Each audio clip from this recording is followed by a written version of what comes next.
Imagine this. You're a kid in the 80s and you're just walking through your nice town in Japan where you come across a man. A man who looks like he's 35, but he's in your high school. And what is this man's name?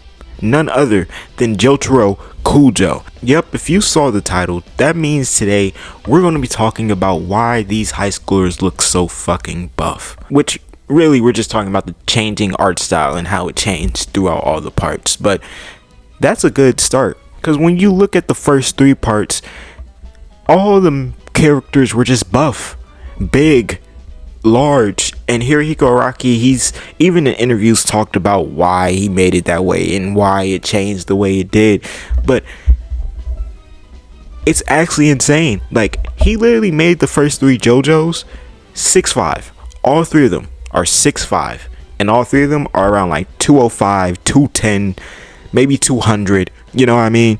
But within the next three parts, you see Josuke, who is one of the buffer Joestars, especially in canon now, but but back then he was shorter than the previous three, and it looked like he was skinnier, but it turns out he was the same weight as them. And it was the first time, part 4 was the first time we ever got skinny Jotaro. Then you have part 5, where albeit Giorno is a 15-year-old kid, he's only, I think it was like 5'7" to like 5'9", one of them.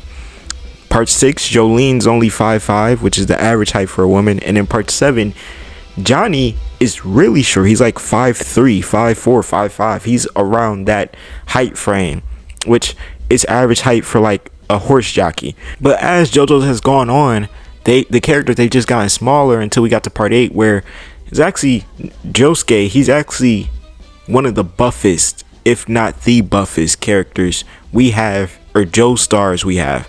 That's what Hirohiko Araki said. That's what he said himself. He literally said Josuke part 8 is buff as shit.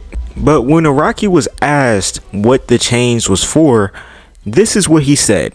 I think it's because of how the times have changed. In the 80s, main characters were drawn as the embodiment of adventure, with muscular bodies and strong features. However, when I came up with the concept of inner power in the 90s, the bodies of the main characters started to become normal size, around 5'7" to 5'9". And with him saying that, you can definitely see that being the case just as the time went on. You know, as time went on, it was very few characters we would see that were around or even looked like they were 6'5". It was a time period when I watched Stardust Crusaders. I didn't know how tall the rest of them, but I just thought the rest of them were super tall because Jotaro and Joseph were super tall. I think the only quote-unquote short one out of that whole Stardust Crusaders group was Kakyoin, and he was 5'11". That's short. I'm like 5'11". Like, Hirohiko Araki, he just made that group extra large, but it makes sense considering part 3 was written in the 80s, at the end of the 80s, you know what I mean? Because you can see the art style changing from part 1 to part 2 to part 3, but it's a lot slighter, you know, a little bit sharper jaw lines, maybe the characters get a tad bit smaller, but nothing too crazy. But other than that, nah, they were buff. That's why when you read part 4, like, and that's one thing I do suggest, I suggest people reading part 4 because it's funny seeing Josuke there for the first time. Bro, buff Josuke is so crazy to see because you watch the anime and you're like, bro, he doesn't look like that.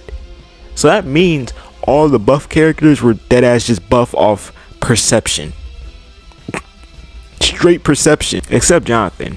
Jonathan was literally made to be buff as to be a counter to Dio. Yeah, that's something Hirohiko Araki also said himself. He made Jonathan to be buff as he's the bronze and Dio was the wit and the brains. And that's why before Dio got the stone mask, he didn't really fight Jonathan anymore. After he kicked his ass when they were 12 and 13, he knew, yeah, he's too physically strong. Which I would have said the same thing after I saw Jonathan hop over a fucking fountain to get to me. What's wrong with you?